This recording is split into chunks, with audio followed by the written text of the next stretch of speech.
નમસ્કાર, real voice of ઇન્ડિયામાં આપનું સ્વાગત. હું છું નેહલ. નજર કરીએ હેડલાઇન્સ પર.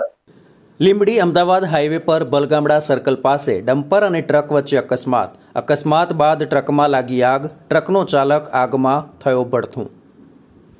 દેશની રાજધાની દિલ્હીમાં મુશળધાર વરસાદ. દિલ્હી એનસીઆરમાં આજે સવારથી ભારે વરસાદને કારણે રસ્તાઓ પાણી ભરાતા વાહન ચાલકો મુકાયા મુશ્કેલીમાં.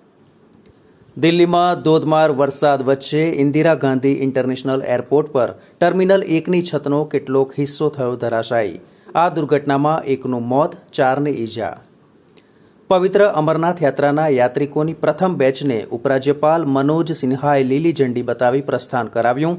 શનિવારથી થશે અમરનાથ યાત્રાનો પ્રારંભ. છેલ્લા 3 વર્ષમાં ભારતમાં માસિક રિયલ ટાઈમ ચૂકવણી 4 ગણી વધી. વ્યવહારોની સંખ્યા 2.6 અબજથી વધીને 13.3 અબજ થઈ.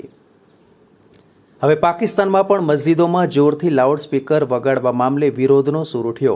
પાકિસ્તાનના ફેડરલ બોર્ડ ઓફ રેવન્યુના પૂર્વ અધ્યક્ષ સૈયદ મોહમ્મદ શબ્બર ઝૈદીએ મસ્જિદોમાં લાઉડસ્પીકર લગાવવા ગણાવ્યું બિનજરૂરી.